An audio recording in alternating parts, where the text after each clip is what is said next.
I'm having lunch with my friend Francoise. We're sitting in front of a mouth-watering plate of roast chicken and potatoes. She asked me about my day. Oh, so glad to complain to her. I just got a $295 speeding ticket.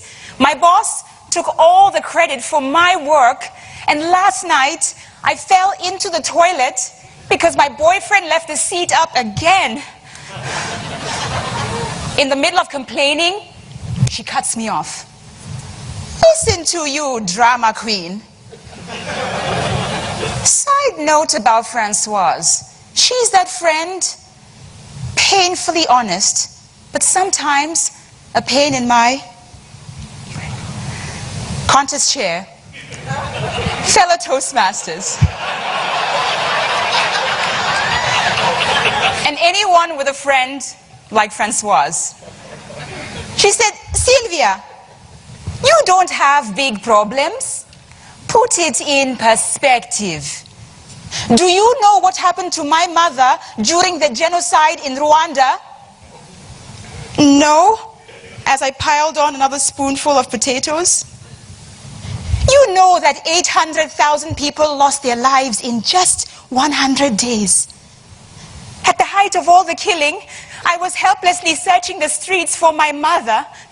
She had been missing for 37 hours. I turned up a dirt road, heading back home. In the distance, people. A pile of people. My eyes locked in on a very familiar pink sweater. It was my mother, lying there on top of everyone else.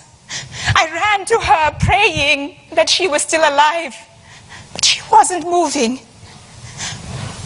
I felt a faint pulse, but my mother had holes in her face and blood everywhere. Two men came to my rescue.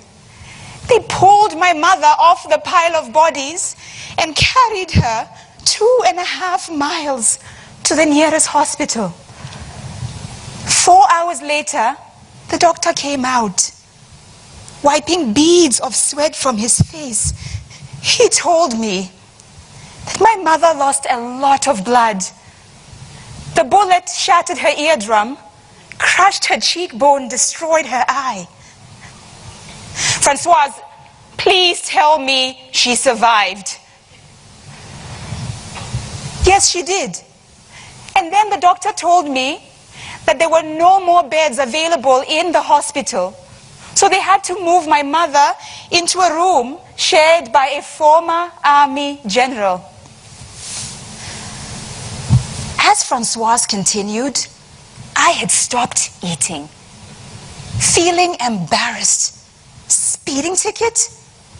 Complaining about my boss and boyfriend? Francoise continued. I rushed back to the hospital the next morning, and when I arrived, all the chaotic hospital chatter in the day before was replaced with silence.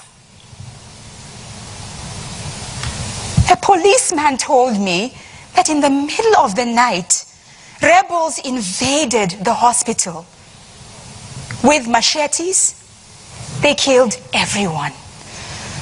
All the doctors, the nurses, the patients, everyone.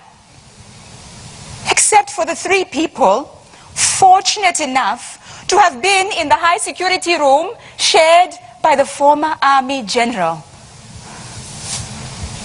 I looked at Francoise. Your mother must be bitter. You would think so, Sylvia, but no, she isn't. So my next question to her, well, how does she do it? Because I feel like I would be bitter and unforgiving for a long time. Wow. After lunch, she invited me to her house. My mother is upstairs in the bedroom. Why don't you go and talk to her?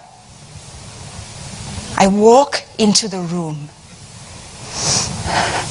Smells like clean linens. She's making a bed fresh. She turns around, scar all on her face. I said, Miss Veronique, Francoise just told me everything that happened to you. I am so sorry. But how are you not angry and bitter at the man who shot you? As she fluffs up the pillows with a lifted smile. Sylvia, my face may be broken, my spirit is not.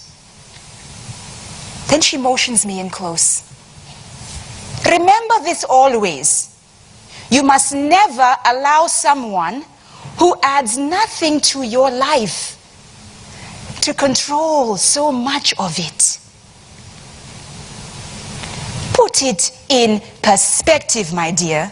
That's what I always tell Francoise. Now, Sylvia, show me a smile and help me make this bed. So there I had been earlier at lunch, complaining about my problems. And yet Miss Veronique is teaching a profound lesson. If ever you're faced with the burden of an unexpectedly big bill to pay, put it in perspective. When you're at work and your boss is getting on your last nerve, put it in perspective.